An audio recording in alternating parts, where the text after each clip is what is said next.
ಎಲ್ರಿಗೂ ನಮಸ್ಕಾರ, welcome back to the video. ನಾನು ಹಿಂದಿನ ವಿಡಿಯೋದಲ್ಲಿ ಹೇಳಿದ್ದೆ ಇಲ್ಲೇ ನೀವು ಪಾರ್ಕ್ ಮಾಡಿಬಿಟ್ಟು ಇಲ್ಲಿಂದ ನೀವು ನಡ್ಕೊತ ಹೋಗ್ಬೇಕಾಗತ್ತೆ ಅಂತೇಳಿ. ಇಲ್ಲೂ ಪಾರ್ಕಿಂಗ್ ಅವೈಲೇಬಲ್ ಇದೆ, ಬಟ್ ಕಾರ್ಗಿಲ್ಲ, ಓನ್ಲಿ ಬೈಕಿಗೆ ಮಾತ್ರ ಇದೆ. ನೀವು ಇಲ್ಲೇ ಪಾರ್ಕ್ ಮಾಡಿಬಿಟ್ಟು ಇಲ್ಲಿಂದ ನೀವು ನಡ್ಕೊತ ಹೋಗ್ಬೇಕಾಗತ್ತೆ. ಒಂದು 200 to 300 ಮೀಟರ್ ನಡ್ಕೊತ ಹೋಗಿ ಆಮೇಲೆ ನಿಮಗೆ ಬೀಚ್ ಸಿಗುತ್ತೆ. ನಾನೇನಾದರೂ ವಿಡಿಯೋದಲ್ಲಿ ಏನಾದರೂ ತಪ್ಪಾಗಿ ಮಾತಾಡಿದರೆ, ಏನಾದರೂ ತಪ್ಪಾಗಿ ತಿಳಿಸ್ಕೊಟ್ಟಿದ್ದರೆ ಪ್ಲೀಸ್ ಕಮೆಂಟ್ ಬಾಕ್ಸಲ್ಲಿ ತಿಳಿಸಿ, ನಾನು ತಿದ್ಕೊತೀನಿ. ಯಾಕಂದರೆ ನಾನು ಈಗೀಗ ವಿಡಿಯೋ ಮಾಡ್ತಾ ಇದ್ದೀನಿ, ಅದಕ್ಕೋಸ್ಕರ ಇದೊಂದು ಕಿವಿ ಮಾತನ್ನು ನಿಮ್ಮ ಮುಂದೆ ಹೇಳ್ತಾ ಇದ್ದೀನಿ.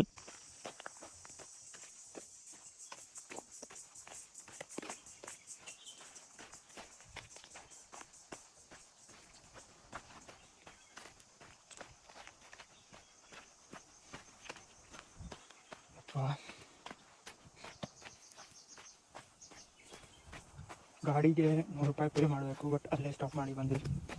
ನೋಡೋಣ, ಇದೊಂಥರ ಹಿಡನ್ ಬೇಸ್ ಥರ ಇದೆ.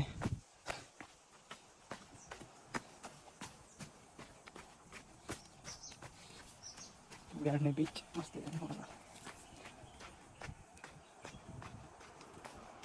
ಸೌಂಡ್ ಹೆಂಗಾಗತ್ತೆ ನೋಡೋಣ. ಸೌಂಡ್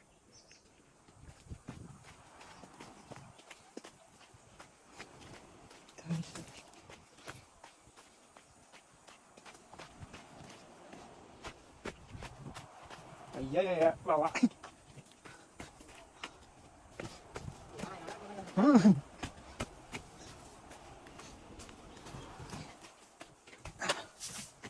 ಬಂತು ಬಟರ್ಫ್ಲೈ ಬೀಚ್.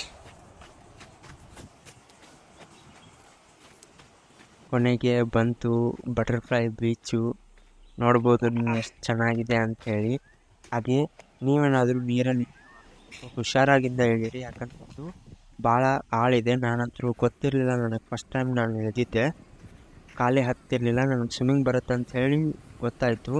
ಅದಕ್ಕೋಸ್ಕರ ನಿಮಗೇನಾದರೂ ಸ್ವಿಮ್ಮಿಂಗ್ ಬರ್ತಾ ಇಲ್ಲ ಅಂಥೇಳಿ ನೀವು ಇಲ್ಲೇ ದಂಡೆಯಲ್ಲೇ ನಿಂತು ಎಂಜಾಯ್ಮೆಂಟ್ನ ಮಾಡಿ. ಭಾಳ ಕಡೆ ಹೋಗೋಕ್ಕೆ ಹೋಗಬೇಡಿ, ಯಾಕಂತಂದರೆ ನೀರು ಭಾಳ ಫೋರ್ಸಾಗಿ ಬಂದು ಹೊಡೆಯುತ್ತೆ, ಹಾಗೂ ಫೋರ್ಸಾಗಿ ಒಳಗಡೆ ಜಪ್ಕೊಳ್ಳುತ್ತೆ. ಅದಕ್ಕೆ ಸ್ವಲ್ಪ ಹುಷಾರಾಗಿರಿ. ಫ್ರೆಂಡ್ಸ್ ಯಾರಾದರೂ ಇದ್ದರೆ ಈಸಿಯಾಗಿ ನೀವು ನಿಮ್ಮ ಫ್ರೆಂಡ್ ಸರ್ಕಲಲ್ಲಿ ಸ್ವಿಮ್ಮಿಂಗ್ ಬಂದೇ ಬರುತ್ತಲ್ಲ, ಅಂಥವ್ರು ಇದ್ದೇ ಇರ್ತಾರೆ. ಅಂಥವ್ರ ಹೆಲ್ಪ್ ತೊಗೊಂಡು ನೀವು ಎಂಜಾಯ್ಮೆಂಟ್ನ ಒಳಗಡೆ, ಬಟ್ ಜಾಸ್ತಿ ಒಳಗಡೆ ಹೋಗಬೇಡಿ. ಇನ್ನೊಂದು ಸಲ ಹೇಳ್ತಾ ಇದ್ದೀನಿ. ಮತ್ತು ಎಂಜಾಯ್ಮೆಂಟ್ ಅಂತೂ ಮಸ್ತ್ ಆಗುತ್ತೆ. ಹಾಗೆ ಮತ್ತೆ ಮುಂದಿನ ವಿಡಿಯೋದಲ್ಲಿ ಸಿಗ್ತೀನಿ. ಯಾರೆಲ್ಲ ಇನ್ನೂ ಚಾನಲ್ಗೆ ಸಬ್ಸ್ಕ್ರೈಬ್ ಮಾಡಿಲ್ಲ, ಪ್ಲೀಸ್ ಸಬ್ಸ್ಕ್ರೈಬ್ ಮಾಡ್ಕೊಳ್ಳಿ, ಬಾಜುಗೆ ಬೆಲ್ ಐಕನ್ನ ಕ್ಲಿಕ್ ಮಾಡ್ಕೊಳ್ಳಿ. ನಮಸ್ಕಾರ.